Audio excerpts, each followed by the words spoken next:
One of the comments I quite often see in my camping videos is what are the pros and cons of both air and pole tents? And people quite often ask, is it worth upgrading to an air tent? By the end of this video, I hope to answer those questions for you and ultimately answer which is best. There's only one way to find out.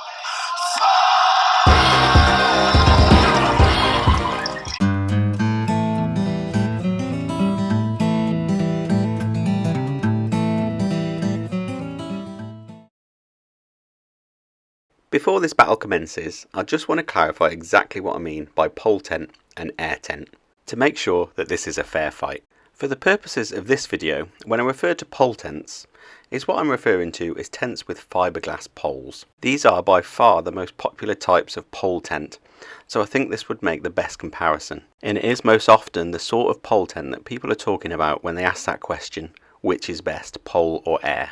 The poles are in sections, and these are joined together by an elastic cord through the centre of the poles, and they're normally black in colour.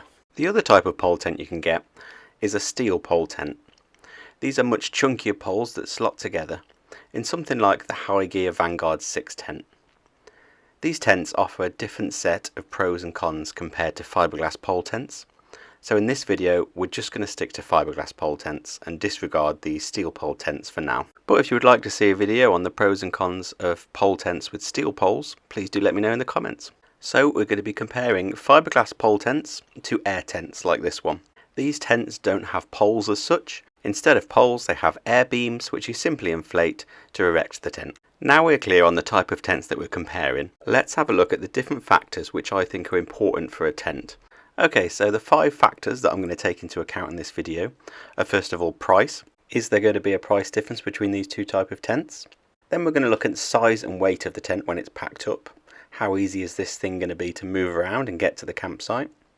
Then we're going to look at pitching, and most importantly, how easy is it to put up these tents? Then maintenance.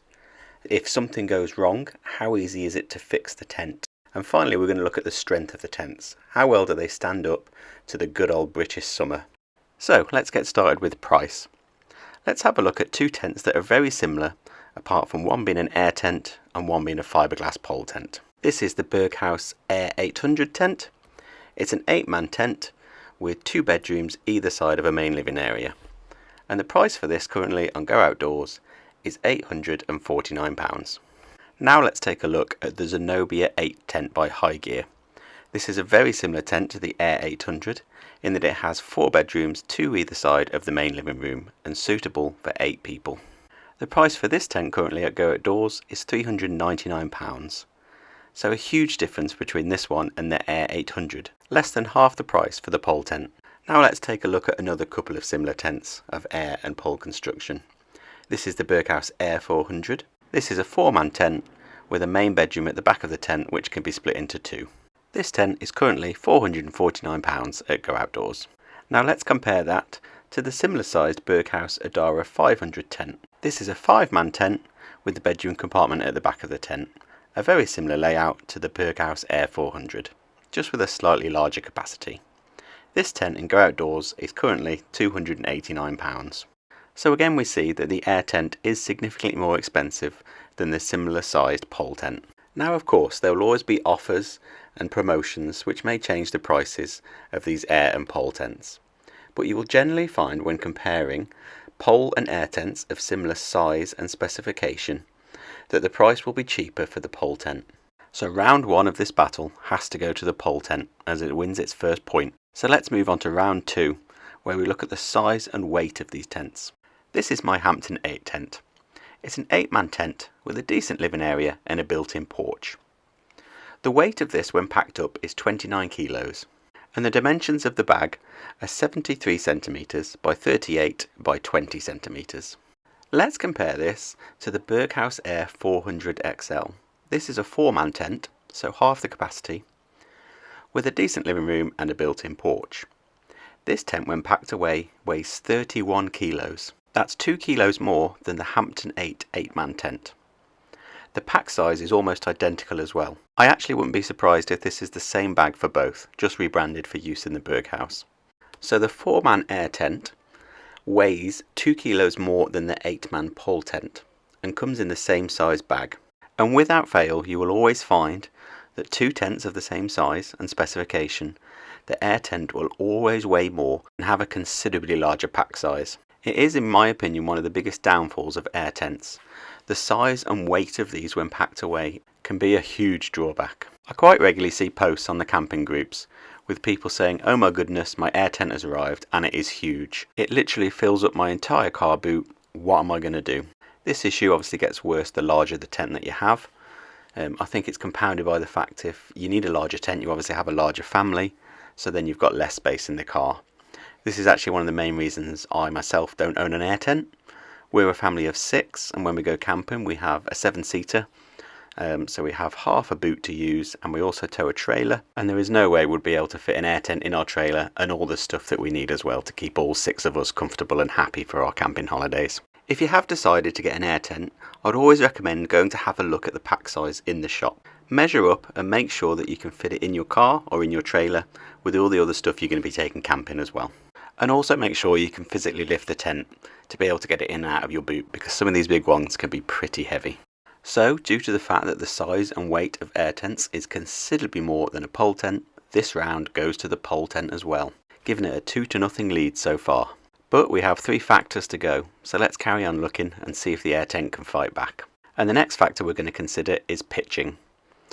Now, pitching both air and pole tents starts off very similar. You'll unpack the tent and lay it out, and then peg it down at each corner. With a pole tent, you then need to put the poles together and feed them through the slots in the top of the tents. Now, this can be the awkward part, and it's definitely a 2-man job with a larger tent. Trying to feed those poles through can definitely be a relationship testing experience. And even with smaller pole tents, where you are able to just about do this by yourself, it can be a tricky process. Once the poles have been slotted through and you've got the tent pegged down at all the corners, it's time to lift the poles up, and this can also be a tricky process. Poles can flex in the wrong place, and you need to make sure enough air is getting in the tent to allow it to rise up. If you don't take care at this point, it is quite easy to snap or crack a pole. Now let's look how this process would go with an air beam tent. You would start off the same by laying the tent out, and then you would peg it down at the 4 corners. Then you need to find your valves for your air beams, plug in your pump, and then simply pump up the beams. You can either use a manual pump like this, or I've even seen people using electric pumps, so even less effort required. You may need to give the beams a little wiggle to make sure the air's getting through, and it's as easy as that, no messing about with poles or threading them through the tent. I'm pretty certain air tents have saved many marriages over the years. We don't need to get divorced. So, although you'll spend extra to get the air tent, think about all that money you'll save not having to get divorced. However, do bear in mind that once the air or the pole tent has been put up, you still need to peg out all the guidelines in the same way whether you have an air or a pole tent, and this can be time consuming, as well as putting up all the beds in the tent and any furniture you might have. So, although undoubtedly you will save time and effort putting up the tent, it's not a magic solution, and there's still effort to be put in with either tent. The last thing I'll mention is that with air tents, you can put these up with 1 person. You don't need 2 people to thread those poles through, where with most pole tents you will need 2 people to be able to put them up easily. So if there's only 1 adult, then really an air tent could be the option for you. So if you hadn't guessed already, this round goes to the air tent as it takes its first point in this contest. So let's move on to the next factor, and that is maintenance, to see if the air tent can carry on its fight back. Both pole and air tents can be made out of similar materials. Mostly in the UK you'll find out that these are made out of polyester, but there's also polycotton type tents as well. So if you have a problem with a split or a tear, these are fixed in the same way for both pole and air tents. So what I really want to focus on is if you have a problem with a pole, whether that be a completely broken pole, or more commonly with fibreglass poles, a pole cracking. With air tents you're obviously not going to get a broken pole, but you can get a leak in your air beam, or you can get a split. Air beams can also suffer problems if they're pumped up to too high a pressure. Extreme heat can also cause the pressure inside the air beams to become too much. This can misshapen the beams, or in extreme circumstances can even pop them. So let's have a look at which one's easier to fix, a broken pole or an issue with an air beam. With a broken pole you have a couple of options. The first option is gaffer tape. Here you can see on my old Zenobia 8 tent we suffered a cracked pole. This was from putting the tent up, it wasn't due to any weather or anything like that. And we just used a lot of gaffer tape, wrapped it around many times, and that restored some of the integrity to the pole. Good enough in fact that it was actually left like this for about a year, I only made the effort to replace that section of pole completely when I came to sell the tent. And that is option number 2, to replace the broken pole. Now sometimes you might be able to find the whole pole and just replace it outright, but the more likely option is you can buy a repair kit that has replacement sections of fiberglass pole. And you buy this and you simply take out the broken section of pole and replace it with a new one. Now that might be a little easier said than done, as there is elastic that runs through the middle of the poles and you will need to cut the section of pole to the right length to match your tent. But if it's something you're not confident doing it yourself, I'm sure there are many camping shops that would do this for you. The fiberglass pole sections are really easy to get hold of. You just need to make sure you're buying the right diameter sections. And these are available in nearly all good camping shops. So what do you do if you've got a broken air beam? Well, if it's a small leak, you might be able to patch it with a patching kit. Depending on the tent, the air beams are generally quite easy to get out of the tent, and they are made to be removed and replaced if needed. So you can remove them to make the repair a lot easier. If you can find the leak and it's small enough, patching it is an easy job. If the hole is too big to be patched, or if a beam has split or popped, then you're going to have to replace it. If you have a replacement air beam, this is an easy job. Like I said, they're generally quite easy to get in and out of the tents. So if you have the right air beam, it shouldn't be a long job. However, the air beams in these tents are not universal. They are not just different between tents, but they can be different between different parts of the tent. So here on this Berghause Air 400, you can see the air beams at the front are different to the one at the back, which is slightly shorter. So you need to make sure that you have one of each of these air beams with you if you need to be able to replace them on the go. And just having a quick look at the cost of these air beams, they're not cheap. They're coming in at £60 each currently at Go Outdoors for this Air 400 model. So that's £120 you need to spend to keep these spare beams with you. Because each air beam is bespoke to a certain tent, I think you're going to have more difficulty finding the correct part. There'll only be certain camping shops where you'll be able to get these air beams. It's not like a generic item like the fiberglass poles that are going to be easy to pick up at any camping shop. And one last thing to mention about the air beams is that the replacements will only be available as long as the manufacturers choose to keep producing them. So at some point when your tent gets old enough and you need a replacement beam, it may be that you can't get them anymore. I have to say, I think this is the closest round yet. With the fiberglass pole tent, yes, you can easily buy replacement sections, but they can be a little bit fiddly to replace. But there's also the option of using a bit of gaffer tape for that on-the-go repair. With air beams, you may be able to patch them up, but more likely you're going to have to replace them. And the fact that these air beams are expensive and bespoke to each tent tips the balance for me in favour of the pole tent. For me though, I think that is a close round, and if you think differently, please do let me know in the comments your thoughts on this. And now we're going to move on to the final factor, the strength of each type of tent. So which of these two types of tent is most likely to hold up when the weather gets rough?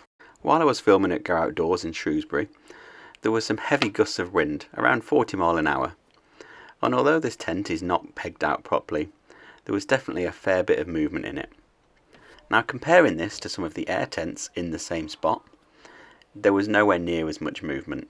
They were much sturdier even when they weren't pegged out properly. And although there will be differences between different types of air tents, they are known to be stronger than fiberglass pole tents. The air beams, particularly in these Berghaus tents, are pretty thick and they offer a lot of integrity, especially compared to narrow fiberglass poles. However, I think it's important to say, even with a fiberglass pole tent, if these are pegged out and put up correctly, they are pretty strong beasts. I've been camping for many years now in these fiberglass pole tents and never had a problem due to weather. Now I've never camped through a particularly bad storm, but I had some very windy conditions and never had a problem. So when looking at which type of tent is best for you, I think it's important to consider what type of conditions you're likely to be camping in. Are you going to stick it out in a storm? Or are you more likely to say, there's a storm coming, let's pack up? And if you're likely to camp in those stormy conditions, then the air tent is the one for you. They are definitely stronger than the equivalent pole tents. So this final round goes to the air tent. And this actually gives us a pretty close contest. Although the pole obviously wins 3 points to 2, the maintenance factor was a pretty close contest, and some people may argue it should have gone to the air tent. But for my final thoughts, I'd like to say that all factors are not created equal. In my list of factors which are important to me, some of those factors may be less or more important to you. They don't all have an equal footing, so although I've put the pole tent ahead at 3 to 2, that may not mean that a pole tent is best for everybody. I think it's a personal choice and looking at which factors work for you on whether an air or a pole tent is best for you. For me, the size and weight of air tents makes it an impractical tent for my family. We simply couldn't fit the tent and all the things we want to take camping with us in our trailer or car to transport to the campsite. Now for you, if you have a particularly big car or a particularly big trailer, the size and weight of the tent might not be a big factor. So all the other factors will be more important than that.